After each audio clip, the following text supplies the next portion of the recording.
So, Agent 47 is back, though this isn't the big episodic franchise reboot Square's been touting since last year's E3. No, this is something a little smaller. This is Hitman GO, the mobile version of Square's stealthy assassin, now given a definitive edition and ported across to Steam and Sony's PS4 and Vita consoles. It still features the same simple yet elegant design that won over a lot of fans on iOS and Android a couple of years ago, essentially boiling down the core gameplay of any Hitman game, the actual careful planning and execution of your hit in the sneakiest and most efficient way possible, and converting that idea into a puzzle-based tabletop game, complete with little digital figurines you can push around a virtual board.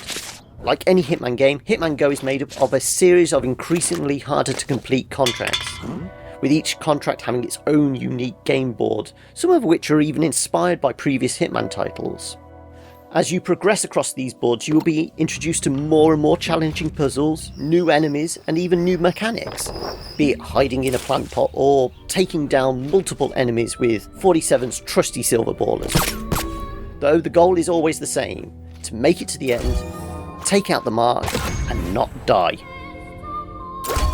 As with any mobile game, these mini levels that make up the main game boards are actually relatively quick to complete, only taking a minute or so to solve as long as you've actually worked out what the solution is, but they are designed to be played over and over again in order to get those coveted 3 stars. So you might be saying, well, this sounds like it's just the original mobile game, as good as it was. What exactly makes this a definitive edition? Well, in all honesty, not a lot really.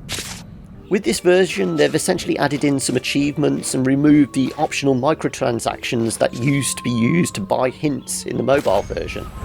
Though you can still use this hint system if you want, you just won't receive the Silent Assassin achievement if you do so. They've also added in cross-save functionality for owners of both the PS4 and Vita, meaning you can switch from playing on your big screen down to a pocket version on Sony's handheld and back again. But all in all, that's about it.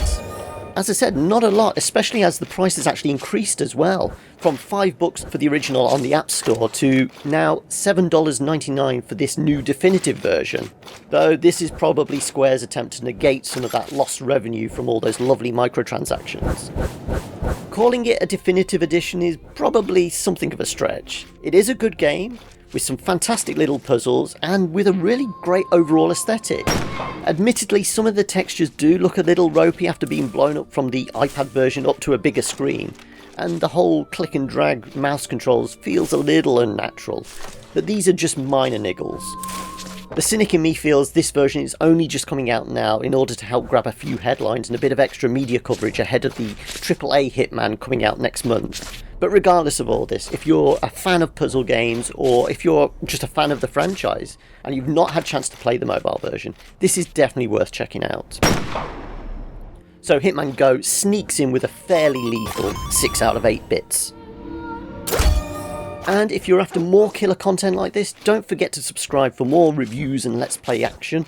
And you can also follow us on all the social medias at The Killer Bits, and maybe consider heading over to our Patreon at patreon.com/thekillerbits.